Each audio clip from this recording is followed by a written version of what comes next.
हरतालिका तीज व्रत कथा। लिंग पुराण की एक कथा के अनुसार मां पार्वती ने अपने पूर्व जन्म में भगवान शंकर को पति रूप में प्राप्त करने के लिए हिमालय पर गंगा के तट पर अपनी बाल्यावस्था में अधोमुखी होकर घोर तप किया। इस दौरान उन्होंने अन्न का सेवन नहीं किया। कई वर्षों तक उन्होंने केवल हवा पीकर ही व्यतीत किया। माता पार्वती की यह स्थिति देखकर उनके पिता अत्यंत दुखी थे। इसी दौरान एक दिन महर्षि नारद भगवान विष्णु की ओर से पार्वती जी के विवाह का प्रस्ताव लेकर मां पार्वती के पिता के पास पहुंचे, जिसे उन्होंने सहर्षि स्वीकार कर लिया। पिता ने जब मां पार्वती को उनके विवाह की बात बतलाई तो वह बहुत दुखी हो गई और जोर जोर से विलाप करने लगी। फिर एक सखी के पूछने पर माता ने उसे बताया कि वह ये कठोर व्रत भगवान शिव को पति रूप में प्राप्त करने के लिए कर रही हैं, जबकि उनके पिता उनका विवाह विष्णु से कराना चाहते हैं। तब सहेली की सलाह पर माता पार्वती घने वन में चली गई और वहां एक गुफा में जाकर भगवान शिव की आराधना में लीन हो गई। भाद्रपद तृतीया शुक्ल के दिन हस्त नक्षत्र को माता पार्वती ने रेत से शिवलिंग का निर्माण किया और भोलेनाथ की स्तुति में लीन होकर रात्रि जागरण किया।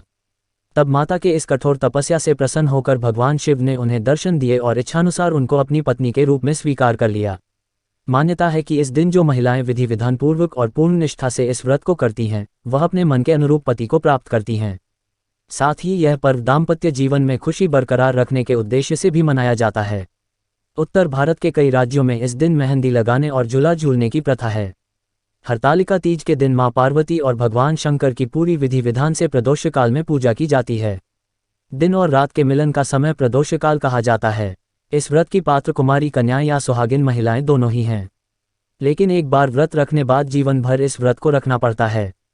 यदि व्रती महिला गंभीर रोगी हालात में हो तो उसके बदले में दूसरी महिला या उसका पति भी इस व्रत को रख सकने का विधान है। इस व्रत पर सौभाग्यवती स्त्रियां नए लाल वस्त्र पहनकर, मेहंदी लगाकर 16 श्रृंगार करती है और शुभ मुहूर्त में भगवान शिव और मां पार्वती जी की पूजा आरंभ करती है। इस पूजा में शिव पार्वती की मूर्तियों का विधिवत पूजन किया जाता है और फिर हरतालिका तीज की कथा को सुना जाता है। माता पार्वती पर सुहाग का सारा सामान चढ़ाया जाता है।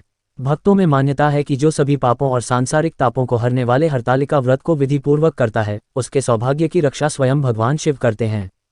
इस व्रत के व्रती को शयन का निषेध है, इसके लिए उसे रात्रि में भजन कीर्तन के साथ रात्रि जागरण करना पड़ता है। प्रातः काल स्नान करने के पश्चात श्रद्धा एवं भक्ति पूर्वक किसी सुपात्र सुहागिन महिला को श्रृंगार सामग्री, वस्त्र, खाद्य सामग्री, फल, मिठाई और यथाशक्ति आभूषण का दान करना चाहिए। हरतालिका तीज व्रत का महत्व। व्रत पति के लिए किए जाने वाले बाकी सभी व्रतों से ज्यादा मुश्किल है। इस व्रत में व्रती को निर्जल रहना होता है, साथ ही इस व्रत में शयन भी निषेध है। व्रती को रात भर जगकर भजन कीर्तन करना पड़ता है। यह व्रत बहुत ही महत्वपूर्ण माना जाता है, इसीलिए स्त्रियां इस व्रत को रखना अपना सौभाग्य समझती है।